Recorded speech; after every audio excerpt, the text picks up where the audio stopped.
Aujourd'hui, j'invite dans Oneko Mohamed Ahmed Diop. Mohamed Ahmed Diop, vous savez, c'est quelqu'un qui a vécu en France presque depuis une quarantaine d'années, qui a beaucoup œuvré pour la brillance du Sénégal, de l'Afrique. C'est un pan-africain.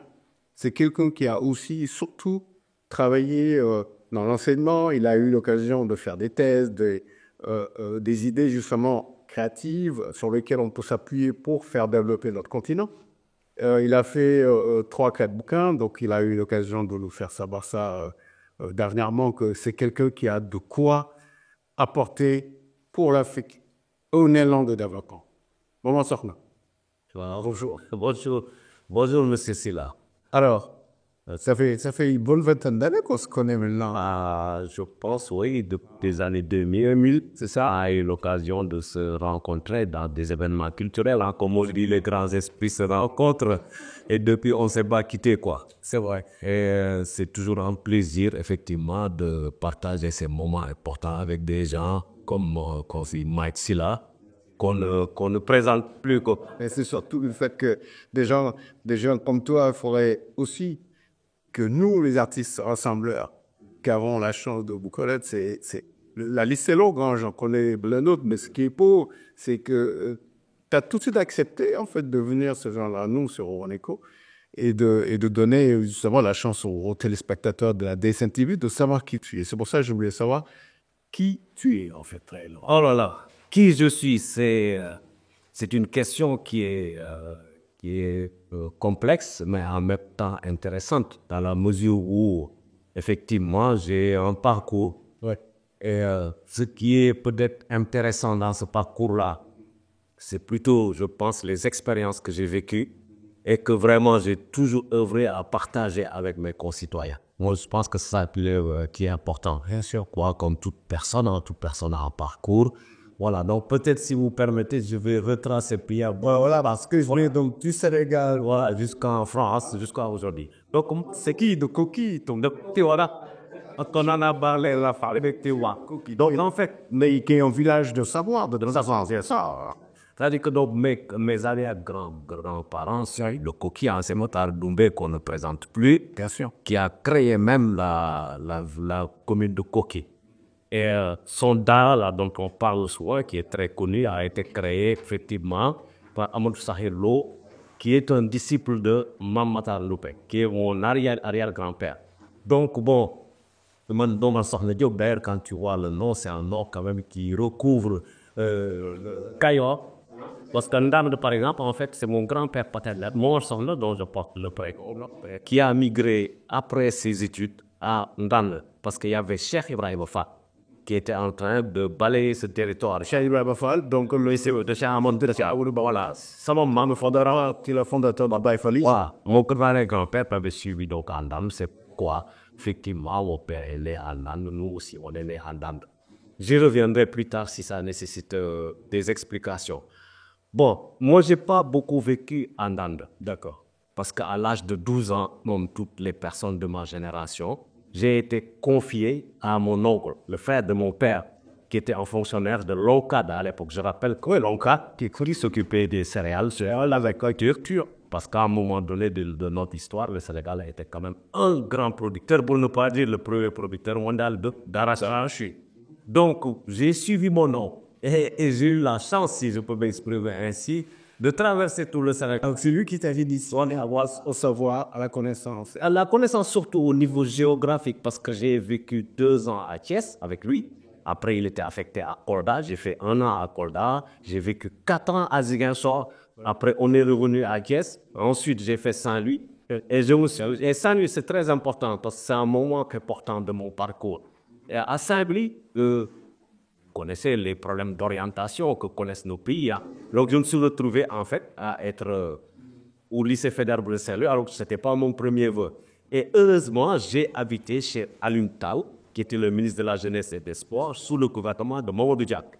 Donc, c'était une chance pour moi de vivre dans cette maison-là, effectivement, qui était vraiment imprégnée de culture panafricaine. Et ça m'a beaucoup aidé. Et ensuite, donc, je me suis retrouvé à Dakar, au lycée Van Vollenhoven, qui est baptisé aujourd'hui Lamine Gueye.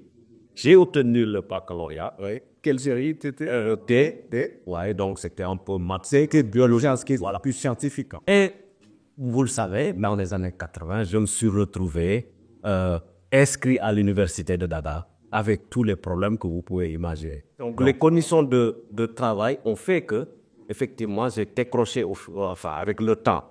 Et contre toute attente, j'ai été accepté donc, à l'université de Nantes, l'académie de Nantes plutôt, et j'ai eu la possibilité de venir poursuivre mes études à Angers, où donc j'ai suivi une maîtrise d'administration et de gestion des entreprises en 1987 quand même. Ah ouais, c'est ça. Ah ouais, voilà, administration économique et sociale. Ensuite, je suis rentré au Sénégal. Comme tout le monde, bon, on n'était pas venu pour rester en Europe. Hein.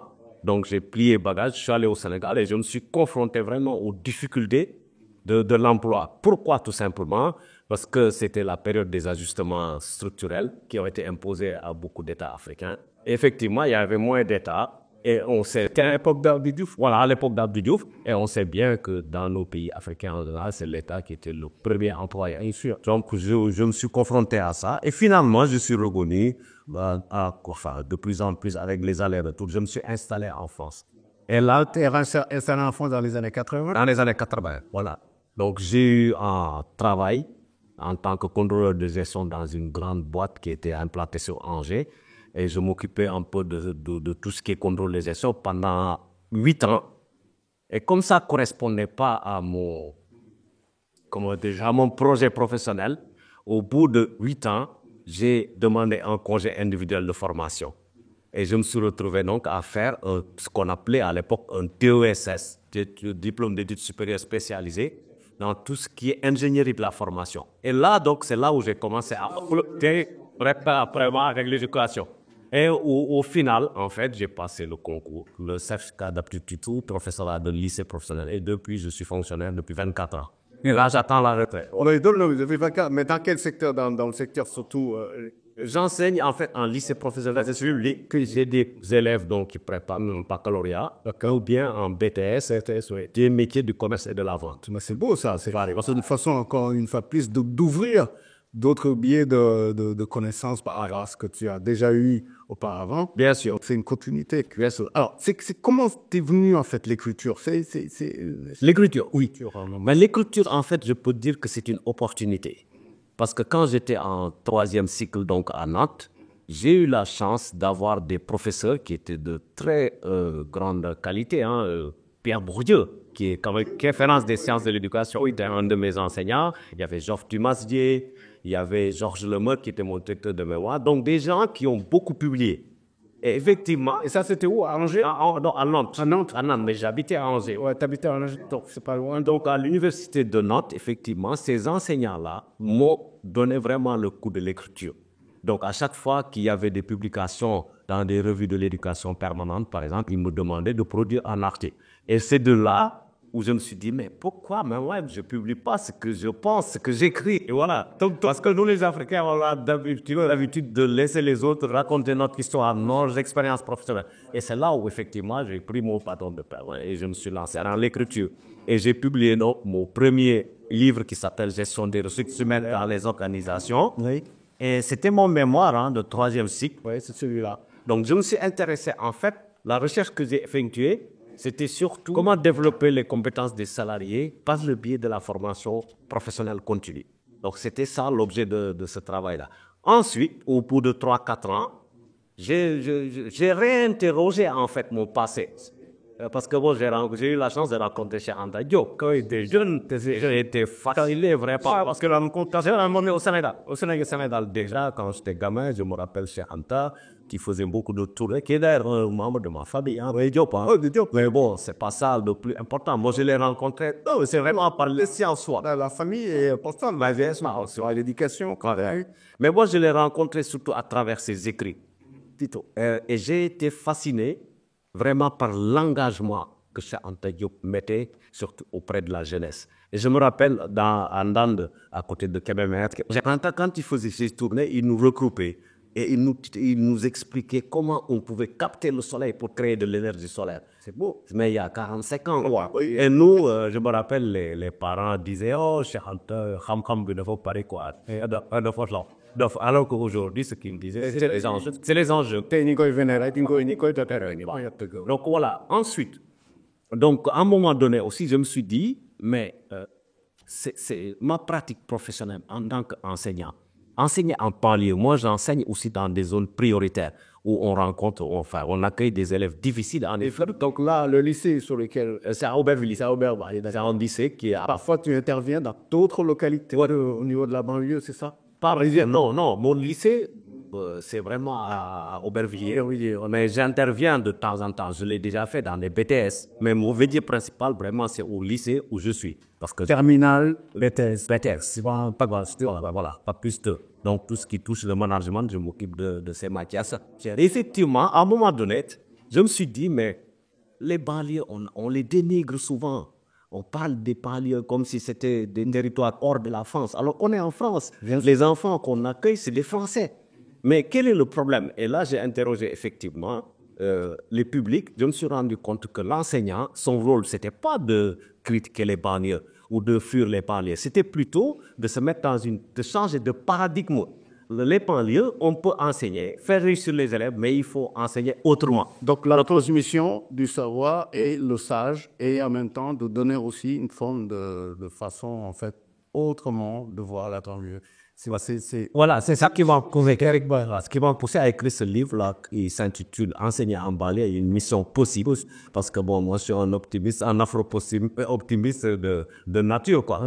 Voilà. Et puis le dernier livre, donc, qui est sorti en 2019, c'est Sénégal, diagnostic d'un pays canard à l'émergence. Et au moment où c'était un peu bouillant quand même, Sénégal, avec l'apparition bien sûr de Pastef, j'y reviendrai. Oui, bien sûr.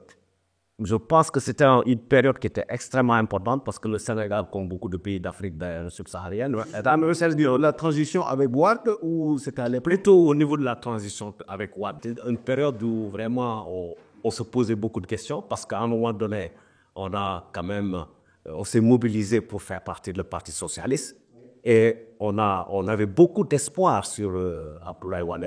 C'est ça, je ne te l'apprends pas. Nous tous, on s'est menés. Puis là, moi, j'avais fait Kribi.com. Voilà. Donc, après, on faisait des émissions. Tu vous dire, oui, je me rappelle, ouais. Et malheureusement, bon, on s'est rendu compte que, avec le temps, en tout cas, la vision et puis qu'on attendait d'Abdoulaye Wade était un peu biaisée. Je l'ai écrit d'ailleurs dans ce livre que c'est une alternance piégée, piégée surtout, piégée. Parce que ce qu'on attendait d'Abdoulaye Wade, vraiment, c'est de réformer le pays, de le mettre sur le droit chemin. Ça n'a pas été fait comme on l'attendait. Ce qui lui a... Mais il a amené autre chose. Il a amené autre chose, hein. C'est Wade là, il a fait six choses. Et puis même le nouveau partenariat pour le développement économique, c'est Abdoulaye Wade qui l'a instauré pour la première fois. Donc on lui reconnaît ça. Mais oui, Wade a fait aussi le Festival mondial des années, au niveau de la conscience, enfin, de son panafricanisme, et puis surtout, c'est un libéral. Donc évidemment, il a créé d'autres visions. Non, Wade, il a impulsé beaucoup de choses. Seulement, il a gâché, je pense, par le fait qu'il a spolié, en tout cas, ce qu'on attendait par ses ambitions personnelles. Bon, on a beaucoup parlé de son fils, hein, le grand blocage qu'il y avait eu, c'était par rapport à son fils. Oui, bien sûr, c'était précieux.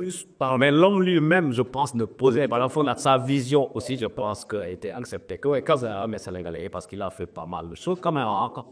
Mais bon, voilà. Ensuite, qu'est-ce qui s'est passé? À un moment donné, on a fait cette alternance-là en 2012.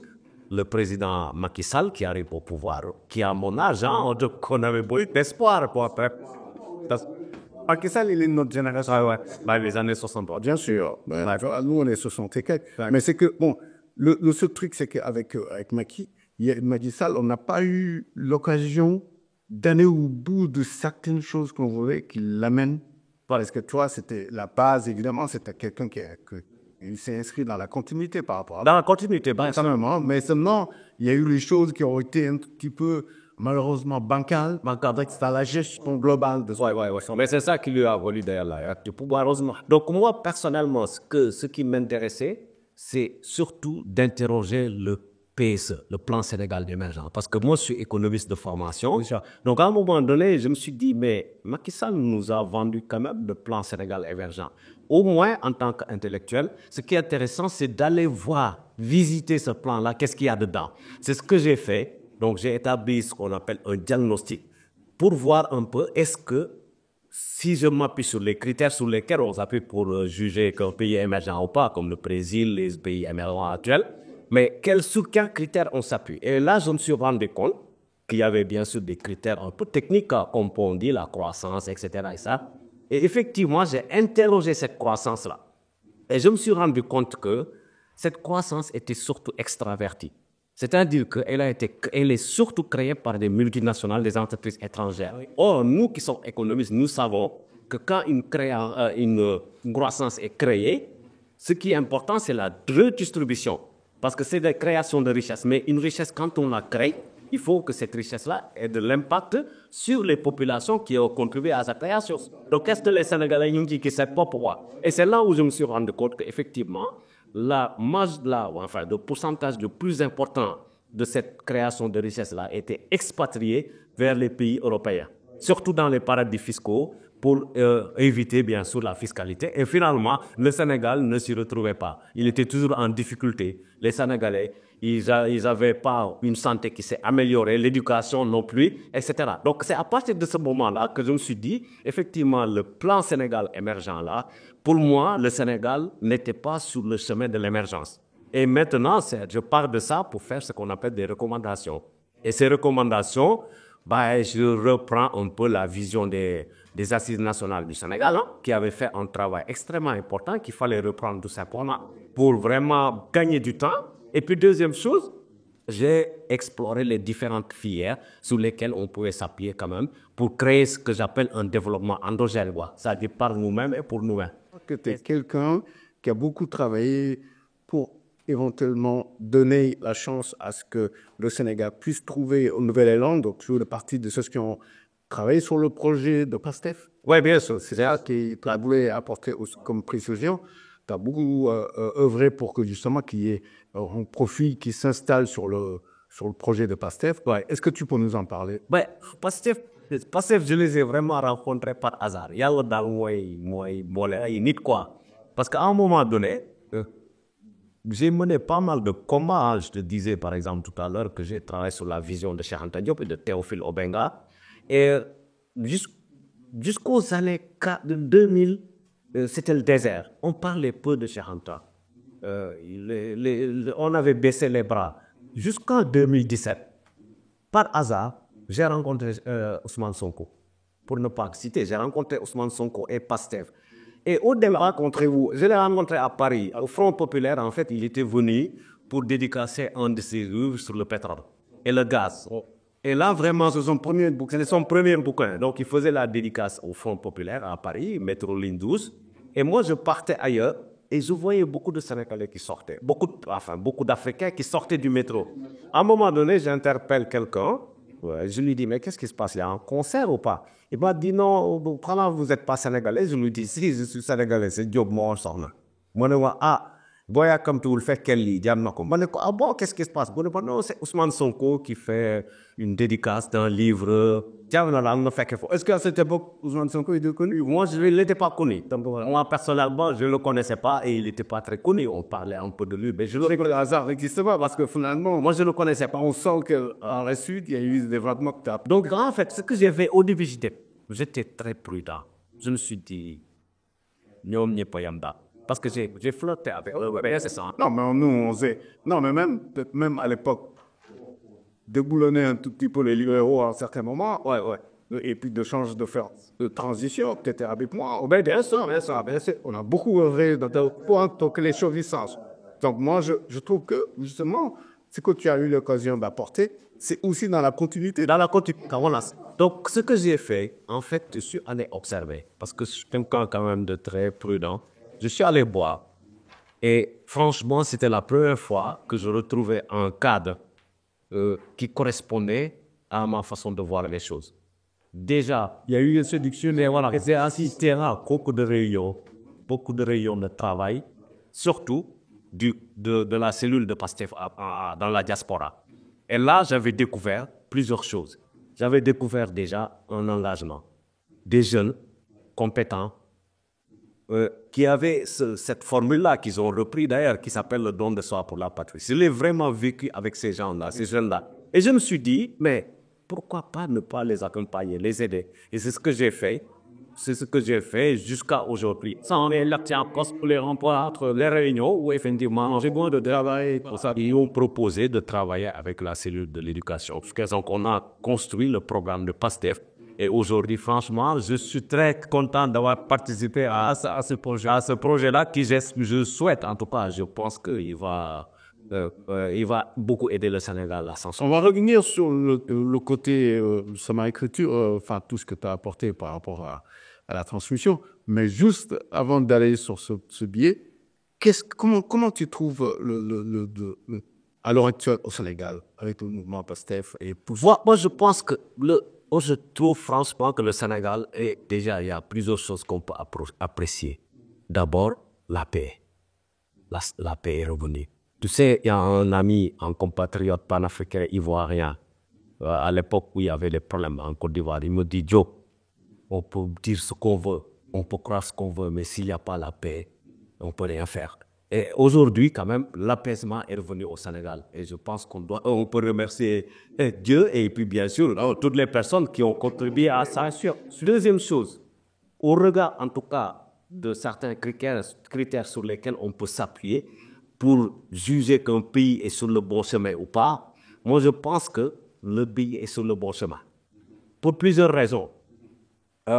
Il y a beaucoup de débats contradictoires, tout ça, dans les médias et tout ça. C'est pas ça qui est important. Ça dit que voilà, pour la première fois, qu'un régime arrive au pouvoir, établit un diagnostic sérieux et le présente à ses concitoyens. Ça ne se faisait jamais. D'habitude, il y a une alternance, on ne sait pas ce que les autres ont laissé, on continue avec les difficultés, les faiblesses et les forces des autres sans le dire de manière transparente. Là, au moins, ils ont eu le mérite quand même de faire ce diagnostic-là et de le présenter aux Sénégalais. Deuxième chose, comment dirais-je, la gestion de pouvoir, ce n'est pas une course olympique. Hein.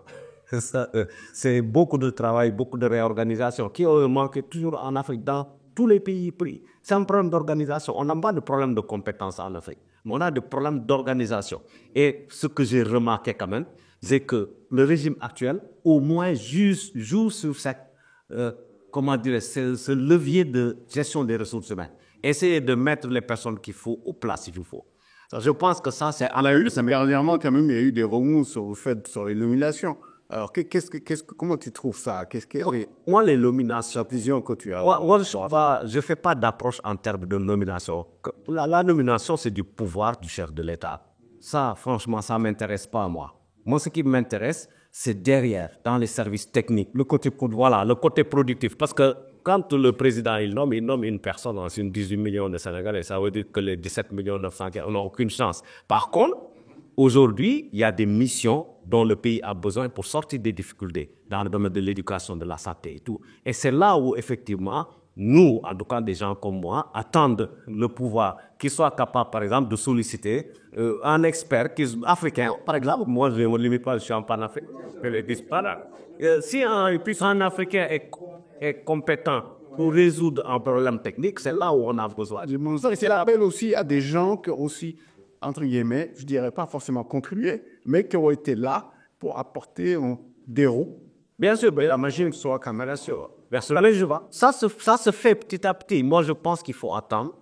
Le régime est élu quand même pour 5 ans. Je pense que dans 3 ans, on peut faire une première évaluation et ça se fera. La première vision avant 2050, comme ils disent, c'est 24-20. C'est 24-29. La fusion, attendons 24-29. Si on constate que le Sénégal a franchi un pas vers la souveraineté, parce que c'est ça le combat que l'on va au Sénégalais. Est-ce que le Sénégal, dans 3 ans, va réussir à manger, en tout cas progressivement, les produits qui produisent l'humain? Est-ce que le Sénégal va réussir à assurer sa propre territoire? À ce de suffire dans tous les domaines. Voilà. C'est ça, même ne serait-ce que donner quand même un certain taux qui permettra que... Oui, mais c'est satisfaction qui constate. Mais ça, bon, moi, je pense que le moment va arriver, on fera un pire. Après, les Sénégalais vont choisir. Auront le temps. Il reste optimiste. Je suis optimiste dans la mesure où il y a plusieurs raisons d'être optimiste. Nous avons quand même une population qui est jeune. Nous avons un régime qui est composé de personnes qui sont jeunes. C'est très important. Qui sont jeunes, en plus, qui sont compétents. Moi, je connais pas mal de gens qui sont nommés, hein, des ministres et autres, pour ne pas les citer, que je connais, avec qui j'ai travaillé. C'est des gens, je pense qu'ils auraient pu rester en France, hein, ou à Genève, ou les États-Unis, parce qu'ils avaient des bons salaires, un bon statut. Mais ils ont choisi quand même Avec le ministère de la Communication, que notre fameux... le salon. Oui. Oui, je connais très bien. J'ai travaillé avec eux. C'est les jeunes qui auraient pu se dire, bon, écoute, je vais pas m'embêter en Afrique. Si j'ai un bon salaire, je suis bien assis. Oui. Mais ils ont sacrifié, effectivement, leur carrière professionnelle en France pour aller essayer de sortir le pays des difficultés. Et je trouve ça assez noble. Hein. Et ça, je pense que tous les Sénégalais doivent s'inscrire dans ça.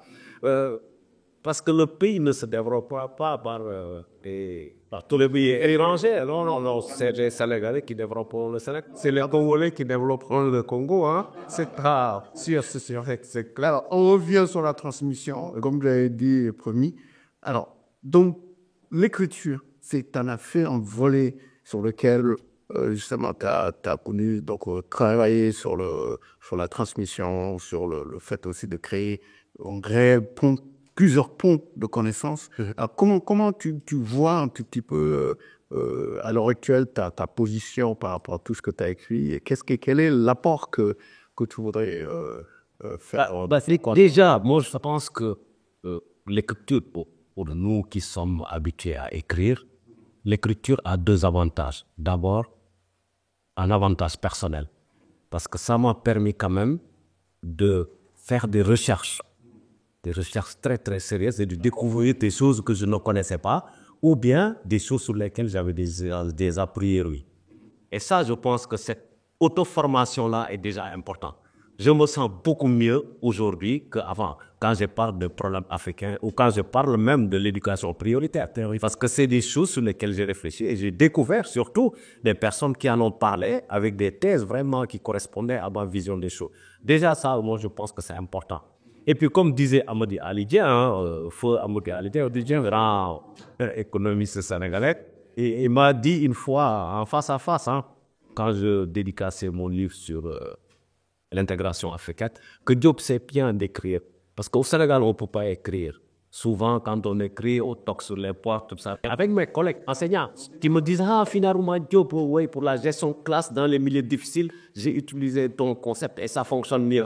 Est-ce que justement, par rapport à... Je le dire, quoi. Oui, bien sûr. Là c'était collègues en France. Est-ce qu'au niveau du Sénégal, il y a une approche sur laquelle tu voudrais apporter? Est-ce que tu as fait avec des enseignants là-bas? Est-ce qu'il y a eu... Mais bien sûr, au Sénégal, tu as eu l'occasion... J'allais en venir. Voilà, vous savez, alors?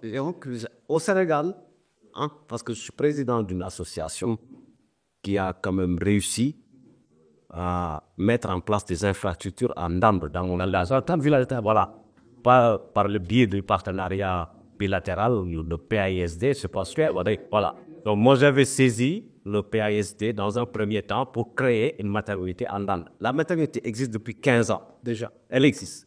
Et c'est moi qui ai monté le projet en France et qui l'a transmis, bien sûr, à l'association Diop Defar Ndande, qui est basée à Azabel, que je félicite même, que j'encourage aussi en passant, parce que surtout Ndeye Khady Kébé, Madame Bao, qui a beaucoup contribué à la mise en place de ces associations, et puis bien sûr au pilotage de nos activités sur place, et puis bien sûr les ressortissants de Ndande qui sont établis en Espagne et tout, en Italie. Donc on a fait cette maternité.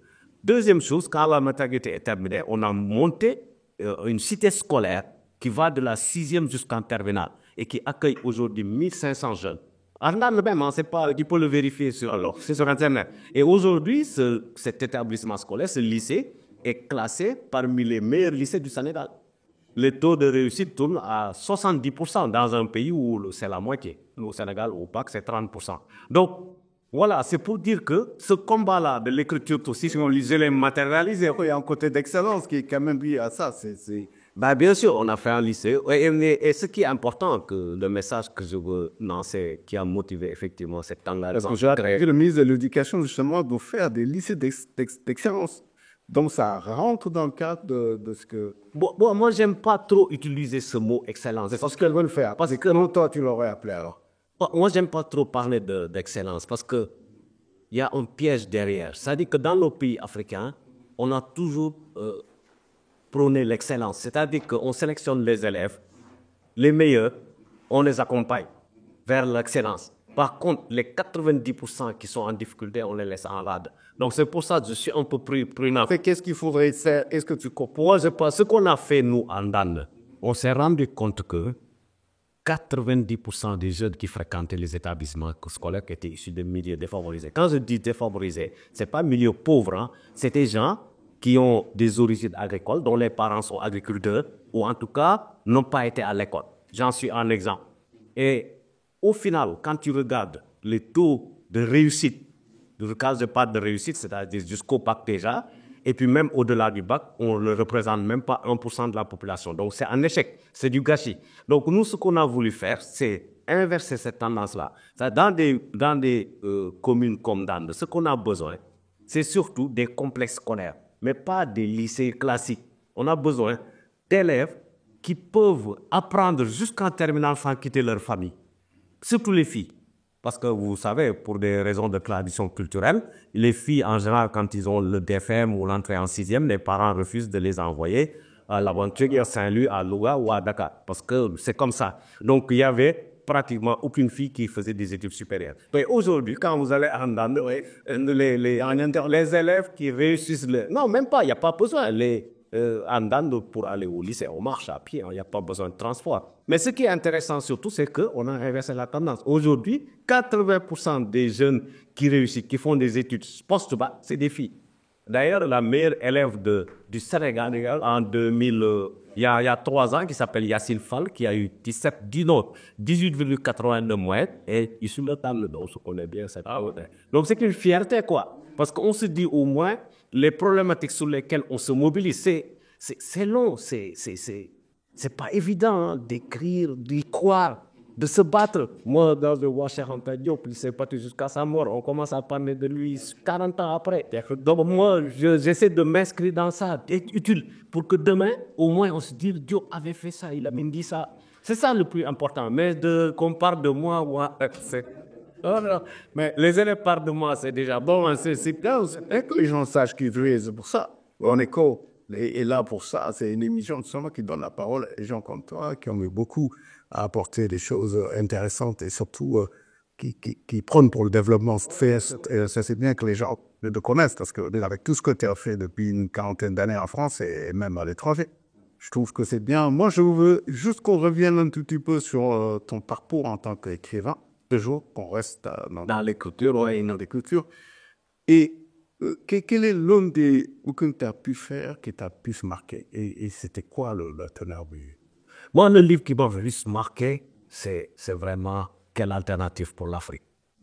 Parce que, comme je l'ai dit tout à l'heure, moi, ma rencontre avec Cheikh Anta Diop et Théophile Obenga a changé, je dirais, mon destin, quoi.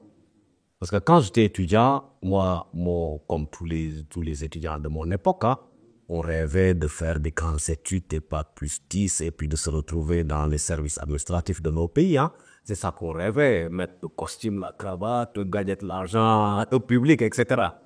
Et quand j'ai rencontré Cheikh Anta Diop, en France, hein, je ne parle pas du Sénégal. Le Sénégal, j'ai rencontré, j'étais jeune.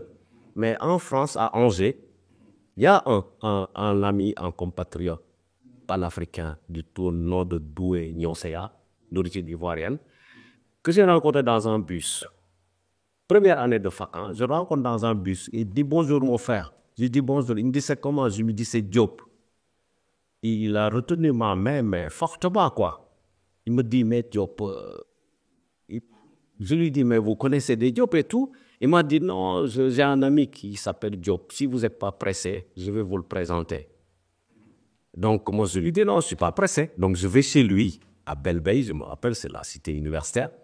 Et là, j'attendais, enfin, on était en train de boire du jus, machin, et on parlait. À un moment donné, je lui dis, mais ton ami Diop, là, il n'est pas là. Il me dit, attends, je te la mets.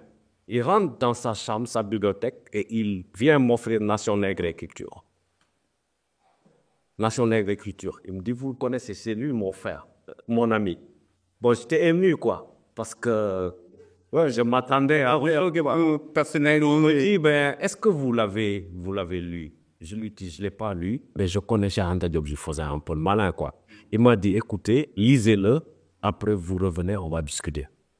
Je l'ai fait 3 fois, j'ai lu 3 fois, mais ça crée un choc. Parce que entendre quelqu'un qui était l'origine africaine, l'origine de l'humanité, il dirait qu'en Égypte, dans la région des Grands Lacs, les Noirs ont contribué à dire que c'est pas ça que j'avais appris à l'école, moi. Notre référence, c'était la Gaule, quoi. Ouais. Voilà. Donc, je vois ça, je me suis dit, mais... Et puis, Chanta, il utilisait un langage qui me parlait. Parce que moi, je suis né au Cayor, quoi, quand même du Cayor. Et puis, j'ai de la famille de Goldberg, donc une zone précoce. Donc, il expliquait les peuplements de toutes ces zones-là. Et puis, je reprends après derrière Théophile Opéga, par de la linguistique. Le Wolof, par exemple, comment il y a une parenté génétique entre l'Égyptien ancien. Le Wolof, donc je dis, mais les gens là, ils rêvent ou quoi? Et c'est de là où non, je me suis investi vraiment à la recherche. Mais à la recherche, toujours, voir ce que Cheikh Anta, vraiment, c'est qui, quoi. Et c'est là où j'ai commencé, par exemple, à lire les livres de Cheikh Anta. J'ai lu Maçonnerie, toute civilisation, barbarie, parenté génétique, voilà, tout ça, je les ai avalés, quoi, comme on dit, quoi. Et là, je reviens sur mon copain, ivoirien, qui me dit, maintenant, qu'est-ce qu'on fait? Il m'a dit, je te propose, on crée une association. Donc, on a créé une association qui s'appelle le Cercle Ramsès. Et là, on s'est lancé à la formation même de la diaspora africaine établie à Angers. Et franchement, je peux vous dire qu'on a fait un gros travail parce que la plupart des gens qui nous ont côtoyés à l'époque, quand on voit leur cursus dans le domaine de l'engagement, pas professionnel, hein, nous on parle presque jamais de nos boulots. Hein.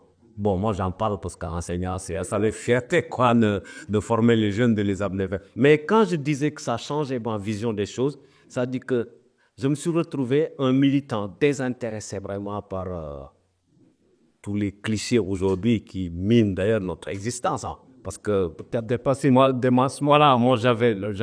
j'ai connu l'époque où pour se mettre en valeur, c'était surtout vestimentaire, montrer qu'on est diplômé, tout ça. Cheikh Anta m'a appris à être humble. Il le disait lui-même que ce qui était important, c'était pas de passer dans les médias, de être visible. Ce qui est important, c'est de poser les bonnes questions et d'assurer les réponses. Parce que c'est vrai que ça, vraiment, ça manie. Et j'en suis fier. Et d'ailleurs, c'est pas des paroles, hein, parce que souvent, il y a des gens qui parlent beaucoup, mais sur le concret, on voit rien. Oui, mais voir l'engagement m'a amené même à appeler ma fille, elle est Kempt Diop. Oui, Kempt, oui, c'est pas rien. Pour un musulman, en plus, c'est qui appelle ça fille Kempt, c'est vraiment un langage, oui, c'est la 28 ans. Non, parce que c'est vrai que dans les années 80, il y avait un grand mouvement chez Abdelyobi, moi j'en faisais partie parce que j'allais justement avec tous les Amadou Idi Matkan, Dombari, Kouskara, qui sont mes grands frères, c'est eux qui m'ont initié. Non, Djibril Ngingue, et mais j'en passe. Eux, ils m'ont vraiment pris. Donc, c'est pour ça que j'ai compris, en fait, le travail. Donc, c'est ce livre-là, vraiment, qui m'a façonné, qui, aujourd'hui, je pense, m'aide beaucoup à être à l'aise dans ce monde. Et ça, pour moi, c'est ça le plus important. Je suis très à l'aise, quoi. Pas pour m'enfanter, hein, mais cette recherche de connaissances-là a fait que, voilà, je peux discuter avec tout le monde. Mais dans l'optique toujours d'apprendre des autres et puis de leur donner aussi des voilà quoi. C'est encore une façon de dire que rien n'est encore fini parce qu'on va repartir. J'espère. Il y a la continuité de la transmission qui est toujours sur ton chemin. Mais je voulais aider les gens à te connaître un peu mieux si jamais ils veulent acheter un bouquin ou apporter ou t'inviter de parler du travail que tu as apporté. Où est-ce qu'ils peuvent te capter? Il est les Internet. Bon, les livres que j'ai publiés, c'est publié les 3 premiers, c'est publié par les éditions L'Harmattan à Paris. Hein. Donc vous allez sur le site de L'Harmattan où vous trouvez tout. C'est vendu sur Amazon, à la Fnac, il n'y a pas de souci. Moi, je ne m'occupe pas de ça. C'est les éditions L'Harmattan, Paris, qui font la promotion des livres. Et puis, bon, derrière, ils versent un pourcentage, quoi. Bon, Chronique sociale, le livre sur l'éducation prioritaire, c'est Chronique sociale. C'est un Rio. C'est pareil. Chronique sociale, c'est la maison d'édition la plus spécialisée dans les sciences de l'éduc, quoi, en France, quoi. Ils sont à Lyon. Donc, eux, ils ont publié, enseigné à en parler par vision possible. Bon, sinon, pour me connaître. Il y a les bouquins. Ici, si vous tapez Momar Sokhna Diop, sur Google, vous avez tout sur ce que j'ai fait. Voilà. Surtout, n'oubliez pas le Sokhna. Oui, Momar Sokhna Diop, c'est important. Donc, vous pouvez voir un peu. J'ai fait pas mal d'articles aussi, hein, pas mal d'émissions télé.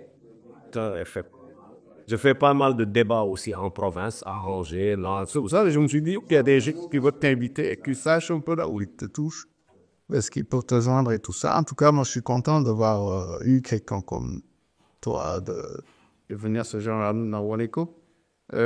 Je voulais... Est-ce que tu as un dernier mot à dire pour les téléspectateurs? Le dernier mot, c'est d'abord de vous remercier de m'avoir permis vraiment d'échanger un peu cette expérience-là que j'ai acquise avec les autres. Moi, je pense que c'est le plus important. Vraiment, je te remercie. Et surtout, je t'encourage aussi. Parce que voir des gens comme toi qui essaient de créer les liens sociaux entre les communautés, je pense que c'est extrêmement important de voir. Donc, d'abord, les gens qui continuer quoi. Au-delà de ça, bon, le dernier message, c'est que voilà, bon, j'encourage les gens à écrire. Parce que c'est bien de parler, mais l'écriture au moins ça reste. Hein? Voilà, je les encourage. C'est une très belle phrase. Voilà. C'est vrai que l'Afrique a besoin d'écrire, de témoigner. Et tu en fais partie. Je t'encourage moi aussi. Je donne aussi rendez-vous aux téléspectateurs pour la suite avec Momar Diop qui va venir. Donc là, on parlera beaucoup plus de littérature. Donc ça va être vraiment ancré sur les bouquins que tu as fait. Moi, j'ai voulu que les gens te connaissent en tant que personne, en tant que une figure de la diaspora qui a beaucoup apporté pour à la fois le cadre social, éducatif et politique. Donc ça, il faudra être un stratège. Donc, je vous redonne rendez-vous avec Momar pour une autre émission. Ça sera quelqu'un d'autre qui le fera à ma place. Mais ceci dit, j'en profite pour vous souhaiter un très bon moment et vous dire à très bientôt dans DSLTP. Merci beaucoup.